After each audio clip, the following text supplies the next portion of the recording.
நீங்கள் பார்த்து கொண்டிருப்பது செய்திவாசி 24x7 நியூஸ் சேனல். இந்த சேனலை லைக் பண்ணுங்க, ஷேர் பண்ணுங்க, சப்ஸ்கிரைப் பண்ணுங்க.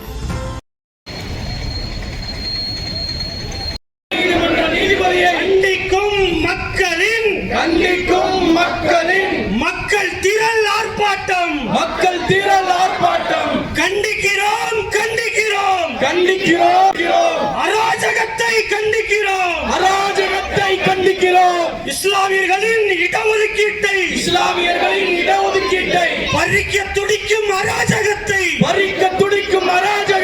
கண்டிக்கின்றோம் சர்ச்சைக்குரிய தீர்ப்புகளை நாளும் பொழுதும் அளித்து வரும் கண்டிக்கிறோம் மறக்க முடியும்.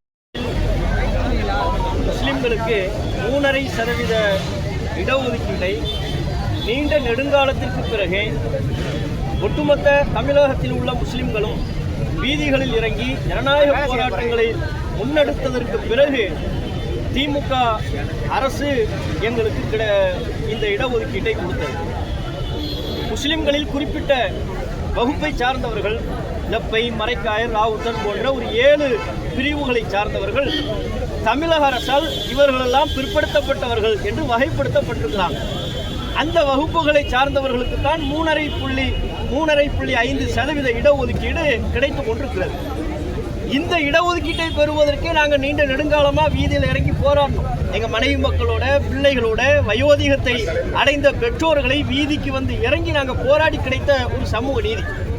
இதில் ரொம்ப நெடுங்காலமாக மதம் மாறிய இந்து மக்களுக்கு, இந்து மதத்திலிருந்து குறிப்பாக எஸ்சி, எஸ்டி, பிசி போன்ற பிற்படுத்தப்பட்ட வகுப்பிலிருந்து இஸ்லாத்தை ஏற்றுக்கொள்ளக்கூடிய அந்த நபர்களுக்கு இந்த உரிமை கிடைக்காமல் இருந்தது. அவர்கள் தங்களை முஸ்லீம் என்று அடையாளப்படுத்தி கொண்டதற்கு பிறகும் சுயமாக சிந்திச்சு இந்த மார்க்கத்தை ஏற்றுக்கொள்கிறார்கள். இந்திய அரசை பொறுத்தவரை, இந்திய நாட்டை பொறுத்தவரை ஒவ்வொருவருக்கும் தத்தமது விரும்பிய மதத்தை தேர்வு செய்து கொள்ளக்கூடிய உரிமை இருக்கு. அந்த அடிப்படையில் அவர்கள் இந்த இஸ்லாத்தை தங்களுடைய வாழ்க்கை நெறியாக தேர்வு செய்து தங்களை முஸ்லீம் என்று அடையாளப்படுத்தி முஸ்லிம்களுக்கு உள்ள 3.5% இடஒதுக்கீட்டில் எங்களுக்கு தாங்க. அதன் அடிப்படையில் ஒரு அரசு வேலைக்கு விண்ணப்பிக்கும் பொழுது டிஎன்பிஎஸ்சி குரூப் 4, 3 போன்ற அந்த பிரிவுகளில் தேர்வுகளுக்கு விண்ணப்பிக்கும் பொழுது, பணிகளுக்கு விண்ணப்பிக்கும் பொழுது நீங்கள் முஸ்லீமே இல்லை, உங்களை லெப்பையா நாங்கள் கருத முடியாது, மரைக்காயர் என்று கருத முடியாது, உங்களுக்கு இந்த 3.5% இடஒதுக்கீடு பொருந்தாது என்று சொல்லி அதை நிராகரித்து வந்தார்கள். முஸ்லிம்களுக்கான இடஒதுக்கீட்டை அவர்கள் அடைய முடியாமல் இருந்தது.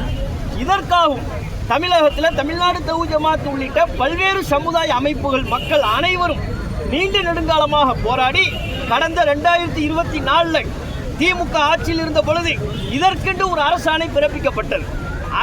தமிழக அரசின் சார்பாக வேலை எடுக்கின்ற பொழுது, பணி வேலைக்கு விண்ணப்பத்தை பரிசீலிக்கின்ற பொழுது அவங்க பிசி என்று சொன்னால் இஸ்லாமிற்கு இடஒதுக்கீட்டில்